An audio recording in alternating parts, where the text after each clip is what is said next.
Oh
Glory to God. So God.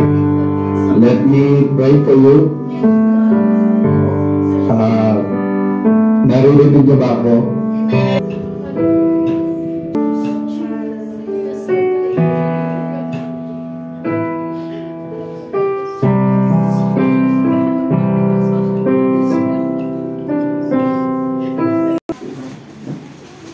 Tinatawagan ko po si Pastor Maray. Gusto mo po yung appreciation ko kay Ate Vicky dahil si Ate Vicky last niya na ngayon.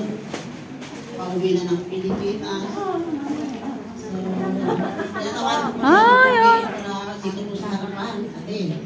Mabawasan tayo natin. Wen, mabawasan tayo na naman. Yan, please.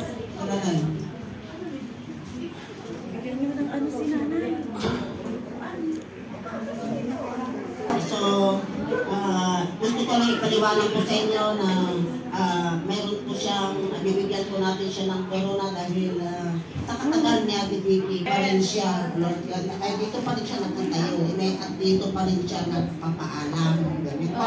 I hope na isang example po si Ate Vicky na hindi yung pagdating ng problema ay lalayasan po natin yung problema. Yun po, kailangan natin harapin para pagdating ng panahon tayo po ay magtagumpay, hindi tayo talo at tumuhin po tayo panalo, amen, hindi talo.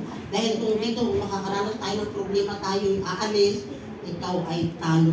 Yun po, kailangan po natin tayo ay panalo, mas panalo. Gagamitin lang natin yung pangalan ng Panginoong Hesus na siyang pinag-aralan po natin kanina. So, ibibigay ko po kay Pastor Remy para ibigay.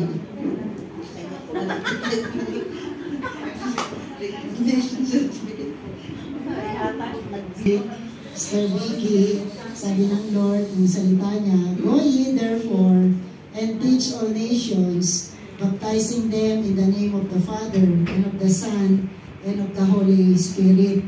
Sa 20, sabi niya, "Teaching them to observe all things, whatsoever I have commanded you. And lo, sabi niya, I am with you always, even unto the end of the world." Kaya yung pag-uwi ni Sister Vicky, ay hindi ito yung katapusan ng kanyang ministry dito sa Hong Kong, kundi ito yung kanyang simula. Amen. Na tayo ay magkaroon ng extension doon sa Davao. Kaya gagamitin siya ng Lord para magkaroon tayo ng Revival Christian Church Global Outreach sa Davao. Kasi pamamagitan po ng ating kapatid. Alam niyo, Sister Vicky, ay bagaman yung edad niya ay talagang sabihin na natin ay young people. Young canon. Kaya tawag ko si Pastor Rosel. Sige po tayong lahat ay tumayo. Kaya sa i-bless si Sister Vicky sa oras na ito na ang patnubay.